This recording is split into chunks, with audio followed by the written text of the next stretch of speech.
Islam believes that Jesus was a prophet. Christians believe that Jesus is Lord. Islam believes that Jesus never died. Christians believe that Jesus died. So Islam believes that Jesus will come back and prove that he never died and he was never crucified. And when he comes, he will put all those who have been saying that he was crucified to shame. Who has been saying he has been crucified? I also heard something different. And I was talking about this earlier. Someone also said that Jesus Christ will come according to Islam to come and answer questions or to come and prove whether or not he is the Son of God or that he is God. With that same line. That's what we are saying. So if you go to church and you stand before them and you are telling them some of these things, that means you are going to church to insult them as a Muslim. You go to church and tell them Jesus will come per your belief. What is he coming to do? Per your belief. Come to save the world from the Antichrist. From them. That's what he said. Yes, so it's from the people you are talking to. Dr. Bawuliar will plunge this country into chaos. Mark my words. Because if we don't stop him on the tangent he's going, this religious tangent is very dangerous for the people of this country. I think that it's best we preach our records. It's best you preach your track records. Speak about the economy. That is what people want to hear you speaking on.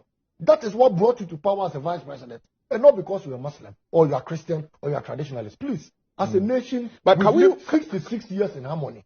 We've been at peace. There hasn't been any religious conflict. But to Dr. Bawuliar, if we don't take care but can we run away from some of the... I am sad, entirely sad, that Alhaji Bawuliar's works is gradually leading us into a religious debate in this country. Look, I fear, because I have seen Israel-Palestine war. I have seen Israel-Gaza. I have seen other Christian-Muslim wars in other countries. And they haven't ordered well in those countries.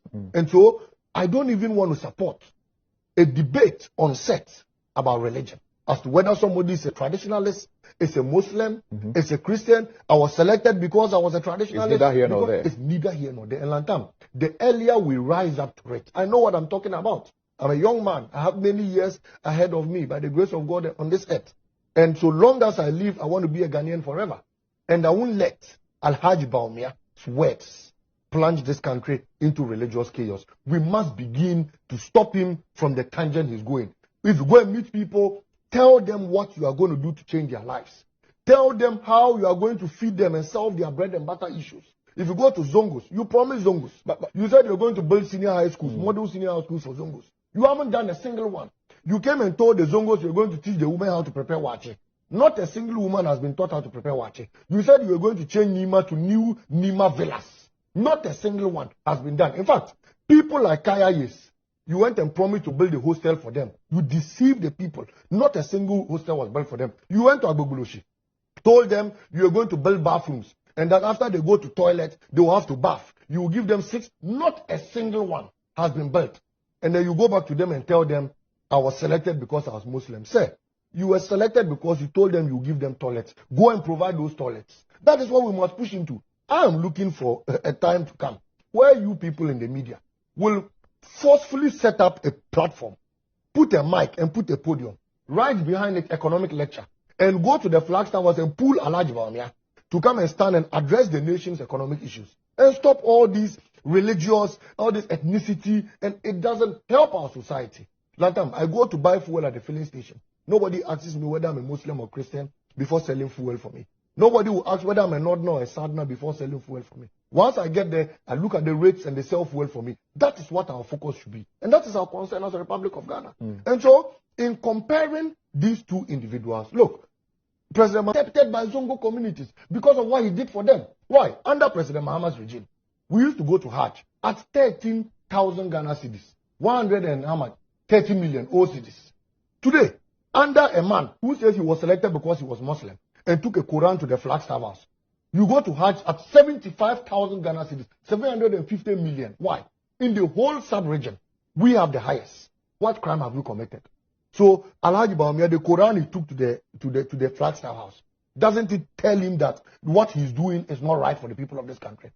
So if you go back to them, go and explain why Hajj fares have gone high. And the biggest honor you could do to any Muslim is to ensure that he goes on pilgrimage. That is the biggest honor you could do to him.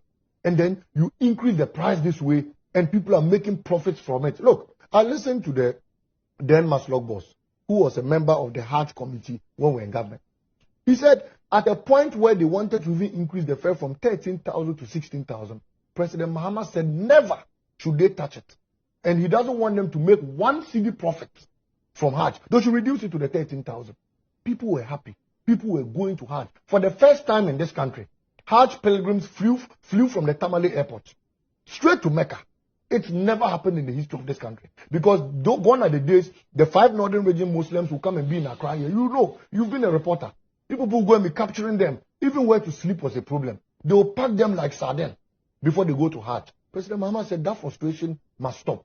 They flew from Mecca. These are the things President Mahama did for Zongo communities. Aside all the E-blocks we built, the hospitals and the roads we constructed. So if you think that you were selected because you are a Muslim, go and tell the Muslim communities what you've done for them.